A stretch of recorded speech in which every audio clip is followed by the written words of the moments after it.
नमस्कार, मैं हूं आपके साथ मनीषा सिंह और आप देख रहे हैं प्राइम न्यूज का सबसे बड़ा शो देश का एजेंडा। आज हम बात करेंगे उन मुद्दों पर जिससे आपको सरोकार है।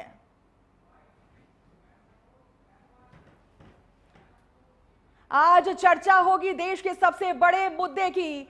सबसे पहले बात करेंगे कर्नाटक की, जहां राजनीति में सत्ता परिवर्तन की आहट देखने को मिल रही है। आज बात करेंगे उस चर्चा की, भोजशाला की भी बात किया जाएगा। भोजशाला विवाद पर सुप्रीम कोर्ट ने बढ़ती कानून जंग की और देश की हर बड़ी खबर पर होगी हमारी खास पड़ताल। इसके अलावा हम बात करेंगे नीट परीक्षा की। क्या भारत की परीक्षा व्यवस्था अब सेना के भरोसे चलेगी? नीट पेपर लीक विवाद के बाद केंद्र सरकार बड़े बदलाव की तैयारी में है और खबर है कि भविष्य में प्रश्न पत्रों की सुरक्षा की जिम्मेदारी सेना को सौंप दी जाएगी। क्या यह फैसला करोड़ों छात्रों का भरोसा वापस ला पाएगा?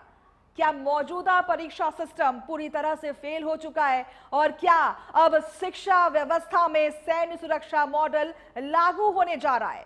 तो बने रहिए हमारे साथ, क्योंकि यहां खबर नहीं मुद्दों का पूरा विश्लेषण होता है।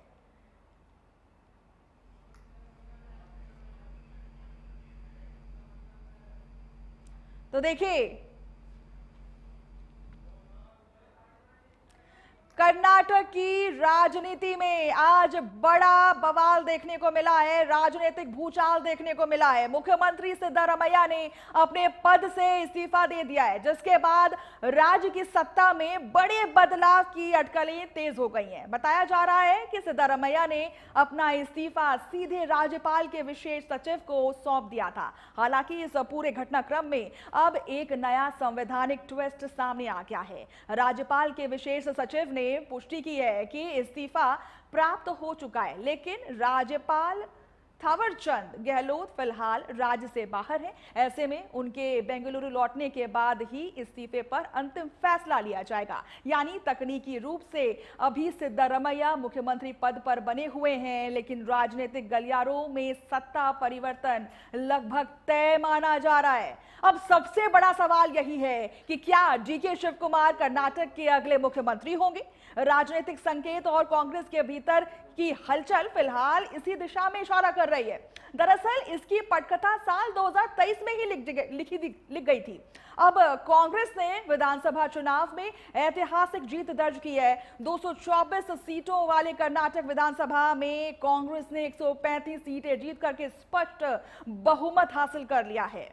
वहीं बीजेपी 67 सीटों पर सिमट गई थी, जबकि जेडीएस को 19 सीटें ही मिली थी। चुनावी जीत के बाद मुख्यमंत्री पद को लेकर के सिद्धरामैया और डीके शिव कुमार के बीच लंबी राजनीतिक खींचतान चली थी और उस समय कांग्रेस आलाकमान ने सिद्धरामैया को मुख्यमंत्री और डीके शिव कुमार के उप मुख्यमंत्री बना करके संतुलन साधा था। लेकिन राजनीतिक सूत्रों का दावा है कि उस समझौते में ढाई साल का फॉर्मूला भी चर्चा में था।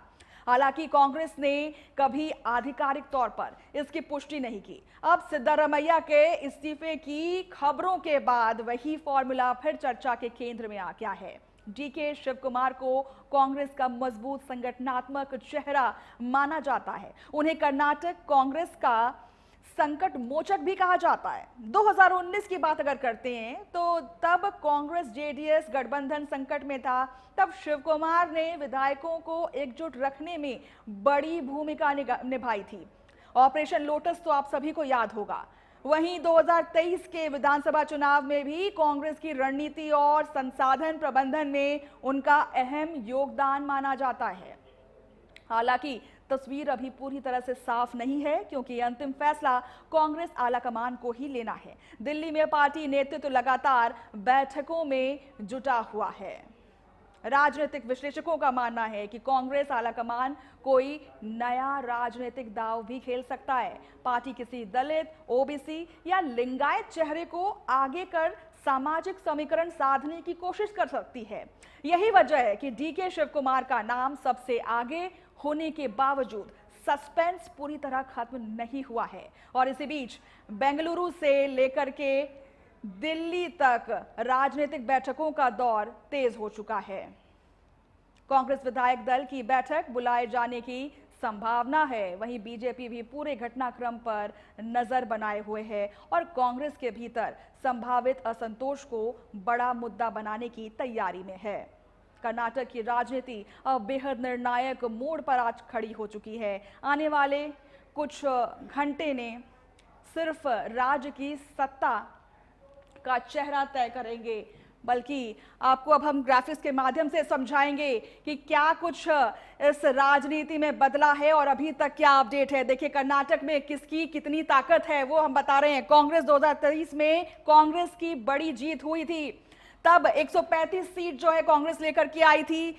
135 सीटें जीतने के बाद बहुमत मिल गया था कांग्रेस को और ऐसे में अटकलें लगाई जा रही थी कि सीएम का पद जो है वो किसके नाम जाएगा। सिद्धारमैया को सीएम बनाया गया था, लेकिन कई चर्चाओं के बाद बनाया गया था। हालांकि दावेदार डीके शिव कुमार भी थे। डीके शिव कुमार को डिप्टी सीएम बनाया गया था उसके बाद।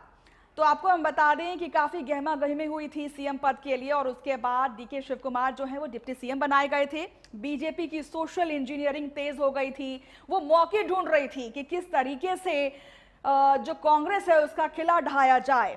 तो आपको हम बता दें कि लिंगायत राजनीति से मजबूत बीजेपी है और ऐसे में वो तमाम लूप होल्स ढूंढ रही थी ताकि जो कांग्रेस है उसको चोट पहुंचे। वोकालिंगा वोटों पर भी नजर थी, क्योंकि देखिए शिव कुमार जो है वो वोकालिंगा समाज से ही आते हैं और वोट बैंक साधने में वो जुटी थी। वो किसी तरह से मनाने की कोशिश कर रही थी कि डीके शिव कुमार उनके पाले में आ जाएं और एक बड़ी चोट मिले कांग्रेस को। राज्य की तीसरी प्रमुख ताकत जो है वो है वोकालिंगा, जिसके बाद बड़ी जो बहस है वो छिड़ गई थी। देखिए, अगर हम बात करें सामाजिक समीकरणों की तो वोकालिंगा और लिंगायत जो है वो बड़े तादाद में देखे जाते हैं कर्नाटक में। वोकालिंगा समुदाय में प्रभाव देखने को मिलता है। आपको हम बता दें कि ये तमाम जो हथकंडे हैं वो बीजेपी अपनाने की कोशिश कर रही थी ताकि वो सत्ता में आ सके। पुराने मैसूर क्षेत्र में बड़ा प्रभाव है।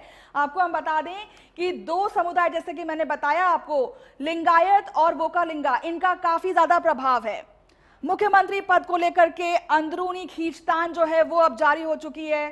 तो देखिए, ऐसे में अटकलें लगाए जा रहे हैं कि डीके शिव कुमार जो हैं वो अब नए सीएम बन सकते हैं और ऐसे में तमाम अटकलों का दौर चल रहा है। हालांकि ये भी कहा जा रहा है कि कांग्रेस पार्टी अंदर खाने एक नया प्रयोग करने की कोशिश कर रही है, चाह रही है कि दूसरे जो प्रत्याशी हैं उनको भी मौका मिले। तो देखिए, कांग्रेस हो सकता है कि वो किसी दलित पर भरोसा जताए, क्योंकि देखिए सिद्धारमैया जो हैं वो दलित पिछड़े कास्ट से आते हैं और ऐसा कहा जाता है कि किसी पीडीए, जैसे कि यूपी में पीडीए फॉर्मूला है, वैसे ही कांग्रेस में भी एक सॉफ्ट कॉर्नर है दलित समुदाय के लिए। तो देखिए, हो सकता है कि कांग्रेस अब नया प्रयोग करे और नया फेज जो है उस पर भरोसा जताया जा सके। तो देखिए, 2026 आ चुका है। हालांकि 2023 में इसकी बिसात तय हो गई थी। 2023 में इसकी पटकथा लिख दी गई थी कि 2026 में जब सीएम पद का चयन होगा, नए सीएम पद का चयन होगा, तो उस पर बवाल होना लाजमी है। क्योंकि देखिए,